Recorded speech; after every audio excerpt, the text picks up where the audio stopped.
The doorbell rang at 5:47 p.m. on Thanksgiving, and I almost didn't answer it. I wish I could tell you that what came next was comfortable or clean or the kind of thing that resolves itself by dessert. It didn't.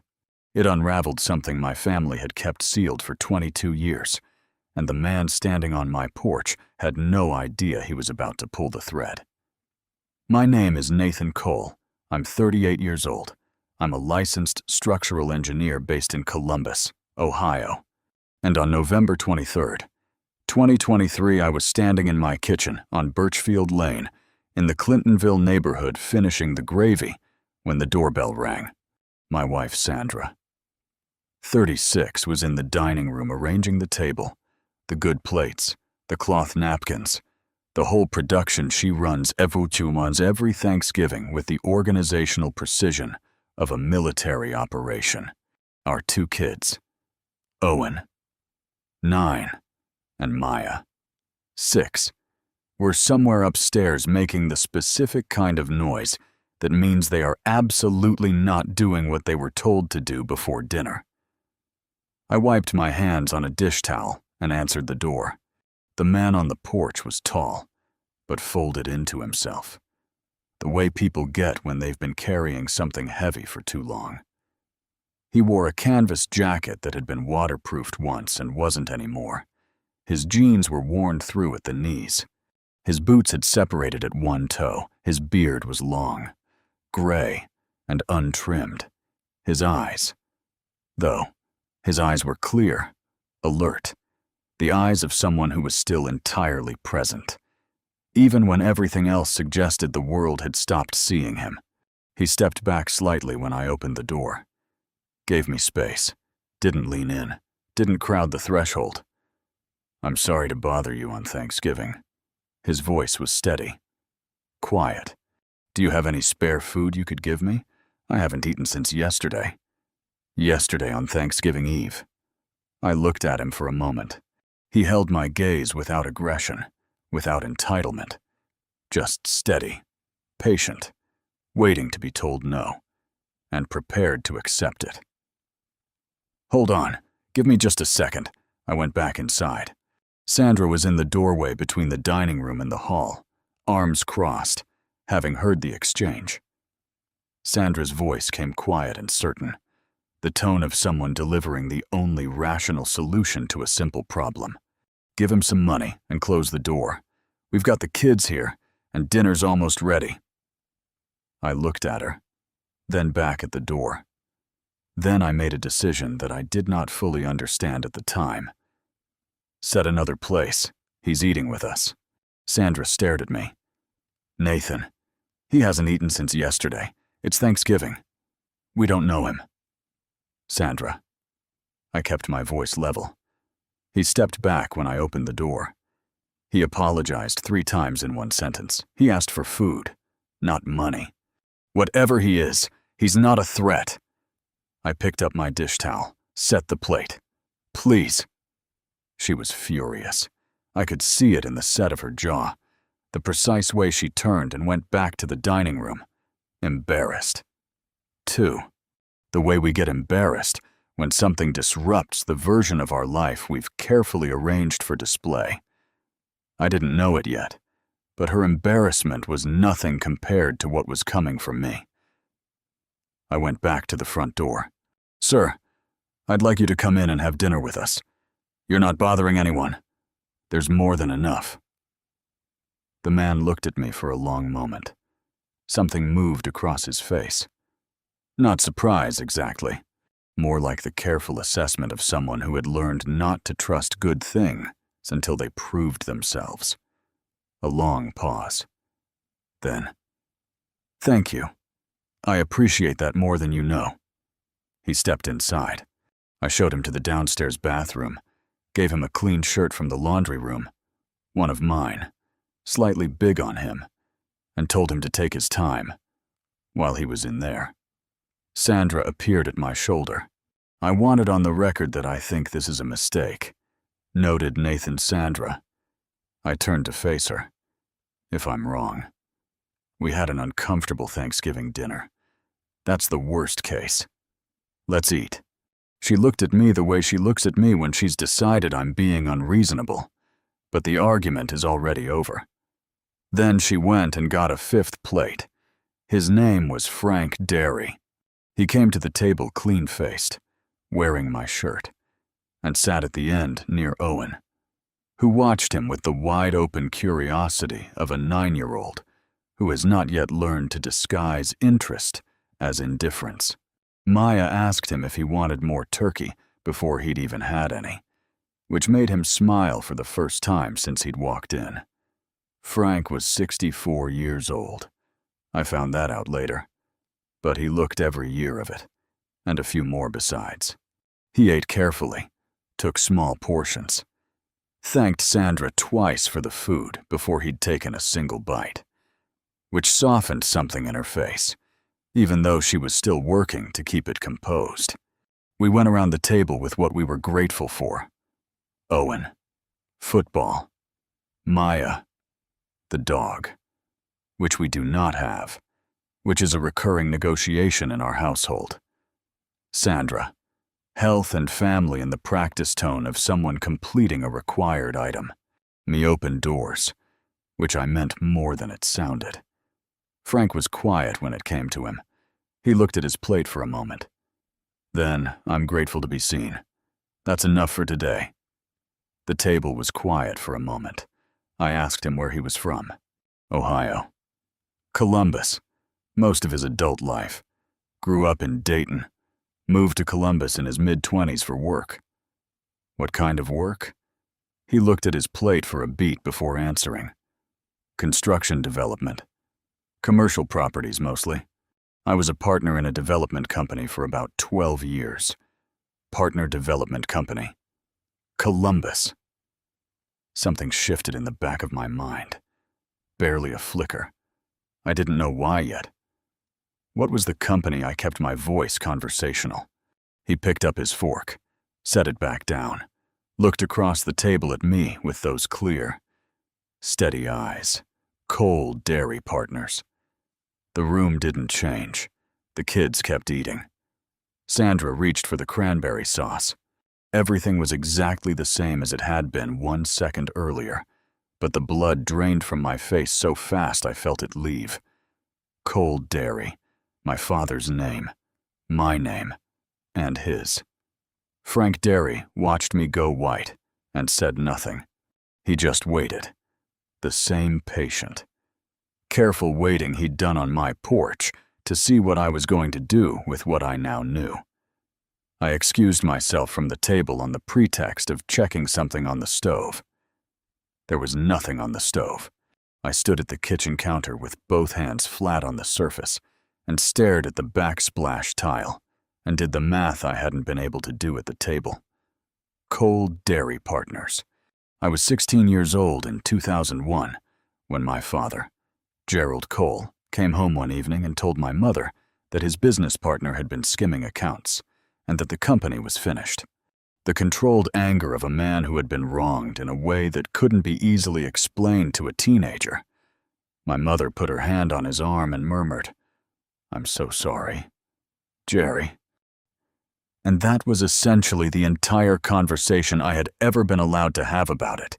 I was told the partners' dishonesty had cost my father everything they had built together.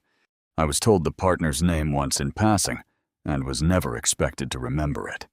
I had not remembered it until Frank Derry said it at my Thanksgiving table 22 years later, while eating turkey with a plastic fork, because Sandra had put out the nice silverware, and I hadn't told her to. I didn't know what he was going to tell me, but I knew standing at that counter that I was about to find out something. My father had never intended me to find. I went back to the table, after dinner, after Owen and Maya were settled upstairs with a movie. Frank and I sat at the kitchen table with coffee. Sandra sat with us. She had moved from furious to watchful sometime around the sweet potato dish, and by dessert, she was simply paying close attention, which is the thing she does when she's recalibrating. "Frank," I set my mug down. "Tell me what happened to Cole Dairy." He looked at me. "You know who I am now." I figured it out when you said the name. Gerald Cole is my father. Frank absorbed that. His jaw moved once. Then he let out a long, slow breath. The breath of a man setting down something he's been carrying at chest height for a very long time. I didn't know this was your house. Frank's voice was level. I walked 12 blocks today. This was the third door I knocked on. I believe you. I did. Tell me what happened. So, he told me, Cole Dairy Partners was incorporated in Columbus, Ohio in 1995. Frank Dairy, then 36, and Gerald Cole, then 45, had met through a commercial real estate networking group and discovered a complementary skill set. Frank was operations. Gerald was sales and client relationships. They built the company together over 7 years. By 2002, they had completed 11 commercial development projects in the Columbus metro area and had a 12th under contract. A mixed-use building on North High Street in the Short North neighborhood. Their largest project to date. In March 2002, Gerald came to Frank with documentation showing that $340,000 had been moved from the company's operating account to a personal account in Frank's name. Frank had not moved that money. He had not authorized any such transfer. The account, he would later learn, had been opened in his name, with a forged signature, a fact he could not prove fast enough to matter, because Gerald had already filed a complaint with the Columbus Police Department and had spoken to their investors and their contractor network before Frank knew the accusation was coming. Frank was 43 years old. He had a house in Worthington, a wife named Carol, and a daughter in middle school. By the end of 2002, he had lost the company, his professional reputation, their construction contractor relationships, and Carol, who filed for divorce in January 2003, 18 months after the accusation. Having watched Frank spend everything they had trying to fight a story that Gerald had spent months embedding in the industry before Frank even knew it existed. He spent 2 years in litigation that went nowhere. No criminal charges were filed against him because the evidence was insufficient, not because he was cleared. He was 46 when he stopped fighting. He found work in property maintenance, then facilities management, then odd labor jobs as his industry connections dried up, and his resume became a liability instead of an asset. He lost the Worthington house in 2007 during the financial crisis. He had been functionally homeless on and off for the last 5 years. He had never spoken publicly about Gerald Cole. He had no proof. He had nothing but the knowledge of what had actually happened, carried in silence for 22 years because no one had ever asked him directly, and he had never expected anyone to. I sat at my kitchen table and listened to all of it.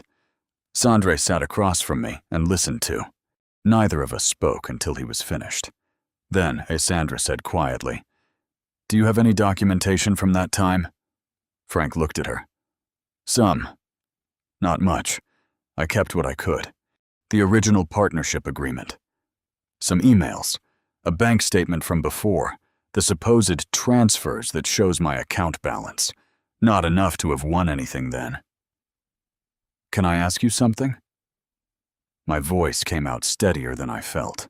"The account that was opened in your name, did you ever get the signature on the application once through discovery in the civil case? The bank wouldn't give it to me directly." He paused. It looked like my handwriting enough to confuse anyone who wasn't looking carefully. But the pen pressure was wrong. The loop structure was wrong. I'm left-handed. Whoever signed it was right-handed. He looked at his coffee cup. My attorney at the time said it wasn't enough. The judge agreed. I thought about my father's handwriting. My father was right-handed. Frank slept in our guest room that Thanksgiving night, and the next morning. I drove to a self-S storage facility on Morse Road, where I kept my father's old business files. I need to explain why I had them. Gerald Cole. 67 had retired in 2019 and moved to Scottsdale, Arizona, when he sold his Columbus house. He asked me, as the only child of his first marriage, to clear out the home office, mostly junk and old paper. He called it. I had rented a storage unit and moved 12 boxes without reviewing the contents because I was busy and because I had no reason at the time to care what was in them. I had never opened those boxes, not once in 4 years. I opened them the Friday after Thanksgiving 2023. It took me 3 hours to find what I was looking for, and when I found it, I sat on the concrete floor of that storage unit in the November cold and held a manila folder and understood that my father had not only destroyed Frank Derry, he had kept the evidence of how he did it. Inside the folder, a photocopy of the signature card from the account opened in Frank's name, a handwritten note in Gerald Cole's hand, which I had known since childhood. That read, FD Act, NF Branch, March 3rd, the initials of the bank's North Franklin branch, which had since closed, and a copy of a wire transfer authorization, also dated March 3rd, 2002, moving $340,000 from the Cole Dare operating account. The authorization was signed with Frank Derry's name in Gerald Cole's handwriting. He had kept a copy because Gerald Cole was meticulous and trusted himself completely and believed he would never need to answer for this. He had been right for 22 years. He was about to be wrong. I retained an attorney in Columbus, a civil litigator named Patricia Odom, recommended by a colleague, and met with her on December 2nd. 2023, I brought the folder. I brought Frank Derry. Patricia was quiet for a long time after reviewing the documents. Then she walked us through what she was looking at. Documentary evidence of fraud, forgery, and civil conspiracy. The statute of limitations on most of those claims had expired years ago. Ohio's standard civil fraud is 4 years from discovery, and Frank had known what happened since 2002. But there was an exception. Ohio Revised Code 2305-09 includes a discovery rule provision for fraud that the injured party could not reasonably have discovered, despite due diligence. Frank had not had the forged signature card. He had not had Gerald's handwritten note. He did not have, until I walked into that storage unit, the wire transfer authorization that connected his partner's hand to the theft. What Patricia believed, and what she was willing to argue, was that the statute did not begin running on the full scope of the fraud until the forged documents surfaced, because Frank could not have discovered the complete mechanism of the fraud without them. It was not a guaranteed case. Patricia was clear about that. But it was a real one. I asked her what a realistic outcome looked like. Financial damages for the value of what was taken, plus interest. Potential punitive damages given the premeditated nature of the forgery. And she paused. Reputational clearing. A court finding in Frank's favor would mean a public record establishing that the Cole Derry fraud was perpetrated by Gerald Cole, not Frank Derry. Frank, sitting next to me, had not said a word through the entire meeting. Frank was quiet through the entire meeting. At the end, one sentence, that last part. That's the one that matters to me. I called my father on December 7th, 2023. Gerald Cole, 67, living in a golf community in Scottsdale, who had been retired for 4 years, and who called me on birthdays and holidays with the comfortable warmth of a man who believed his past was fully behind him. He picked up on the second ring. Nathan. How was Thanksgiving? I told him. I told him that Frank Derry had knocked on my door, that I had invited him in, that Frank had told me the story of Colaire Partners, and that I had gone to the storage unit and found the folder. The silence that followed lasted 11 seconds. I counted them.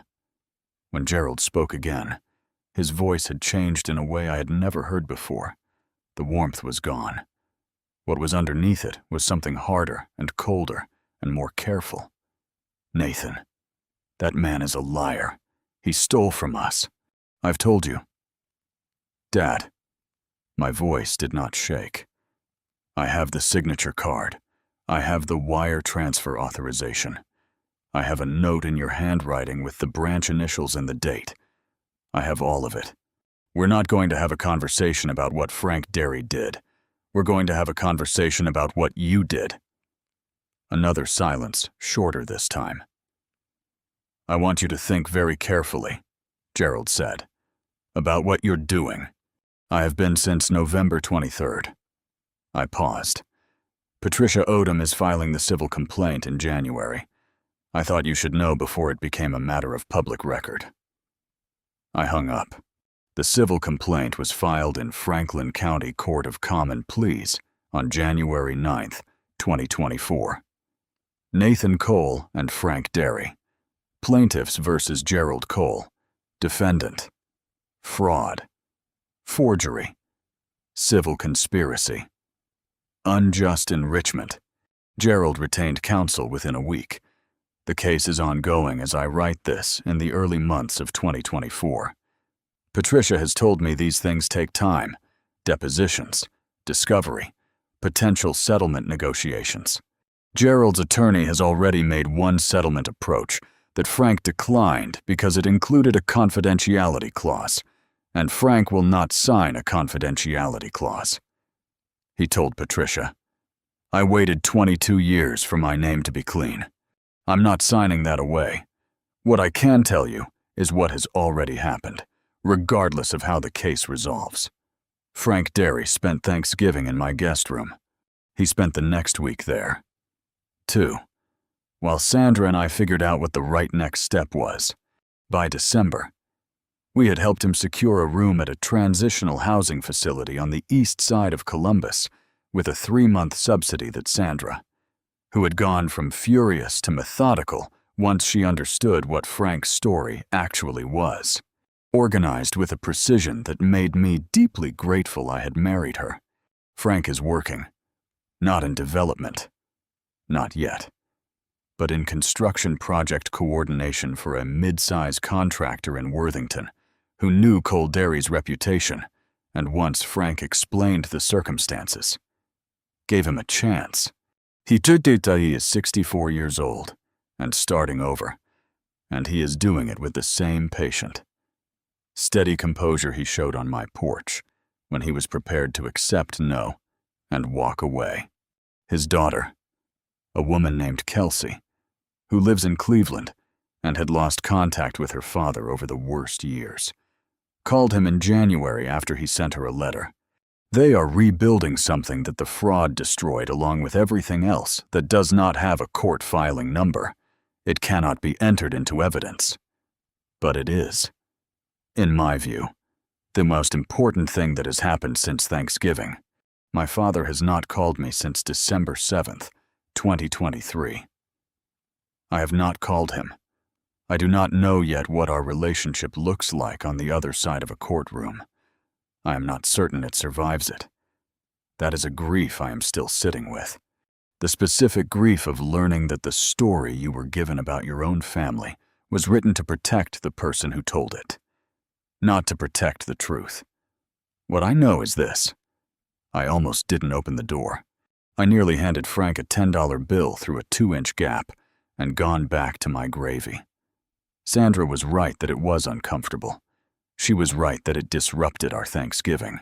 What she could not have predicted, what neither of us could, was that the man on our porch was not a stranger who needed dinner. He was the answer to a question I hadn't known I was supposed to ask. I'm a structural engineer. I spend my working days calculating load and stress, figuring out what a structure can bear, where the weaknesses are, what happens when something is built on a foundation that can't hold the weight placed on it. My father built a life on a foundation of what he did to Frank Derry. He built it carefully and lived in it comfortably for 22 years and trusted that the foundation would hold. It held until Thanksgiving. Then a man rang my doorbell and asked for food, and I opened the door. If you liked this story, join our community by hitting that like button and subscribing for more family-centered accounts like this. Looking back now, I don't think that day was really about a hungry stranger asking for a meal. It was about the moment a family was finally forced to look beneath the polished surface it had spent decades protecting. We all tell ourselves that the past stays buried if nobody talks about it. But the truth is that the past has remarkable patience. It doesn't knock loudly every day. It simply waits until the right moment, until the people who believed they had escaped it are no longer expecting visitors. My father spent 22 years believing that silence was the same thing as innocence. He believed success erased betrayal, that comfort canceled guilt, and that enough time could convince everyone, including himself, that the story had ended exactly the way it was supposed to. But stories built on lies never truly end. They simply pause. The knock on my door that Thanksgiving afternoon wasn't the beginning of our family's collapse. It was the beginning of its honesty. Frank Derry didn't arrive carrying revenge. He carried the truth, and the truth turned out to be far heavier than any of us imagined. It shattered assumptions, exposed old choices, and forced every member of our family to decide what mattered more, protecting a comfortable lie or accepting an uncomfortable reality. In the years since then, I've realized that families aren't destroyed by truth. They're destroyed by the lies they choose to protect. The truth may break your heart for a while, but deception quietly breaks your character year after year. My father eventually understood that lesson, although it cost him almost everything he believed defined his life. What remained afterward wasn't the wealth he had accumulated or the reputation he had carefully polished. What remained were the relationships he was willing to rebuild, one honest conversation at a time. Some people forgave him. Some never could. Both reactions were understandable. Forgiveness is a gift, never an obligation. But accountability is always a responsibility. If there's one thing this story taught me, it's that character isn't revealed when life is easy. Character is revealed the moment the truth finally arrives at your front door and politely asks to come inside. On that Thanksgiving afternoon, I thought I was opening my door to feed a stranger. I had no idea I was opening it to the truth that would finally give my family a chance to become something stronger than the lie we had been living for more than 2 decades. And sometimes, the strongest foundations aren't the ones that never crack. They're the ones rebuilt honestly after everything false has finally fallen away.